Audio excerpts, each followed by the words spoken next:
இந்த வீடியோவை பார்க்குற நீங்கள் அடுத்து 21 நாள் நான் சொல்கிறத செஞ்சால் நீங்கள் கண்டிப்பாக ஒரு தெளிவான பர்சனாக இருப்பீங்க. நான் சொல்ல போகிற ஒவ்வொரு விஷயத்தையும் ஸ்கிப் பண்ணாமல் கவனமாக கேளுங்க. வீடியோக்குள்ளே போகிறதுக்கு முன்னாடி இந்த ஒரு குவாட்ஸை பார்த்துட்டு போயிடலாம். Early to bed early to rise make some man healthy wealthy and wise. இதுதான் நம்மளோட மெயின் கான்செப்டாக இருக்க போகுது. இப்போ வீடியோக்குள்ளே போகலாம். நம்ம எல்லாருக்குமே தெரியும், சீக்கிரம் தூங்கி சீக்கிரம் எந்திரிச்சோம்னா ஹெல்த்தி வெல்த்தி வைஸ் இந்த மூணுமே இருக்கும் அப்படின்னு. ஆனாலும் நம்ம ஏன் அந்த விஷயத்தை செய்கிறதில்ல? இதுக்கு காரணம் என்னென்னு பார்த்தா சந்தோஷம்தான். நைட்டு ரீல்ஸ் ஸ்க்ரோல் பண்ணும்போது கிடைக்கிற சந்தோஷம் தூங்கும்போது கிடைக்கிறதில்ல. இதுதான் மெயின் ரீசனாக இருக்குது. சரி, இப்போது சந்தோஷம் நமக்கு எப்படி கிடைக்கும் அப்படின்னு பார்க்கலாம். இந்த சந்தோஷத்துக்கு காரணம் டோப்பமைன் தான். நம்ம இந்த மாதிரி ரீல்ஸ் ஸ்க்ரோல் பண்ணும்போது டோப்பமைன் சுரந்து இதுதான் அந்த சந்தோஷம் அப்படின்னு நம்ம பிரெயினை நம்ப வைக்குது.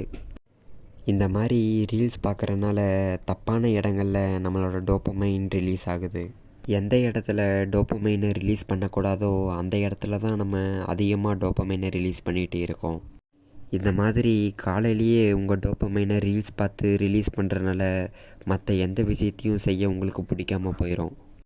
இதனால தான் உங்களோட கான்சன்ட்ரேஷன் பவரானது ரொம்பவே கம்மியாகுது. இதுவே நீங்கள் வேலை செய்யும்போது டோப்பமைன் ரிலீஸ் ஆனால் அப்போ தான் கிடைக்கும் உண்மையான சந்தோஷம். சரி, அடுத்து நம்ம என்ன விஷயத்தை பண்ணலாம் அப்படின்னு பார்க்கலாம். நீங்கள் சீக்கிரம் தூங்கணும். சீக்கிரம் தூங்குறது அப்படிங்கிறது உங்கள் வேலையை பொறுத்து மாறும். உங்கள் ஒர்க்கை பொறுத்து உங்கள் பாடிக்கு தேவையான அளவுக்கு ரெஸ்ட் கொடுங்க. உங்களால் அதை சரியாக பண்ண முடியலனா எனக்கு தெரிஞ்ச டிப்ஸை நான் சொல்கிறேன். நீங்கள் குறிப்பிட்ட டைமுக்கு ரெகுலராக தூங்க ஆரம்பிக்கணும். எக்ஸாம்பிளுக்கு நீங்கள் 10 மணிக்கு தூங்க போகிறீங்கன்னா ஸ்டார்டிங்கில் தூக்கம் வராது. ஆனால் நீங்கள் 1 வீக் அதை ரெகுலராக பண்ணணும். அடுத்த விஷயம் என்னென்னா, நீங்கள் தூங்க போகிறதுக்கு முன்னாடியே 1 ஹவருக்கு முன்னாடி மொபைல் டிவி எல்லாம் பார்க்குறத கம்மி பண்ணணும். இந்த விஷயங்கள்லாம் பண்ணுறது உங்களுக்கு ஸ்டார்டிங்கில் கஷ்டமாக இருந்தாலும் போக போக உங்களுக்கு பழக ஆரம்பிச்சிடும். 1 வீக் நீங்கள் சீக்கிரம் தூங்கி பழகிட்டீங்கன்னு வச்சுக்கலாம். அடுத்து என்ன பண்ணணும்னு பார்க்கலாம். அடுத்து என்ன பண்ணணுன்னா, நீங்கள் சீக்கிரமாக எந்திரிச்சு பழகணும். நைட்டு சீக்கிரம் தூங்கினாலே காலையில் சீக்கிரம் எந்திரிச்சிருவீங்க. நீங்கள் எந்திரிச்சதும் உங்களுக்கு பிடிச்ச ஏதாச்சும் விஷயத்தை செய்ய பாருங்கள். எந்த விஷயத்தை செய்கிறது உங்களுக்கு அவசியமோ அந்த விஷயத்தை நோட் பண்ணி அதை செய்ய பாருங்கள். ஸ்டார்டிங்கில் உங்கள் தூக்கம் கெட்டு போகிற மாதிரி தான் இருக்கும். ஆனால் ஒரு வாரத்துக்கு அப்புறம் அது உங்களுக்கு ஸ்டேபிளாக மாறிடும். அப்போவும் உங்களால் எந்திரிக்க முடியலனா அலாரம் செட் பண்ணிக்கோங்க. அந்த அலாரம் அடித்ததும் அதை ஆஃப் பண்ணிவிட்டு எந்திரிச்சிடணும். இப்போது இன்ஸ்டாகிராமை ஓப்பன் பண்ணக்கூடாது. அதுக்கு பதிலாக உங்களோட ஏதாச்சும் வேலையை செய்யணும். இந்த விஷயத்தை பழகினதுக்கப்புறம் அடுத்து இந்த 3 ஹேபிட்டை பழகிக்கோங்க. எக்ஸசைஸ். நீங்கள் எந்திரிச்சு உங்கள் உடம்புக்காக கொஞ்ச நேரம் மார்னிங் டைமில் எக்ஸசைஸ் பண்ணணும்.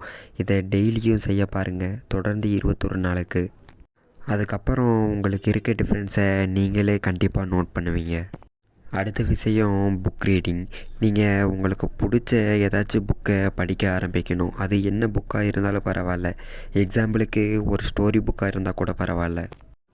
இதை நீங்கள் தொடர்ந்து செய்யும்போது உங்களுக்கு ஒரு நல்ல டிஃப்ரென்ஸ் தெரிய ஆரம்பிக்கும். நீங்கள் இந்த வீடியோவை திரும்ப வந்து பார்க்கும்போது இப்போ இருக்கிறத விட நல்ல ஒரு டிஃப்ரெண்ட்டான பர்சனாக இருப்பீங்க.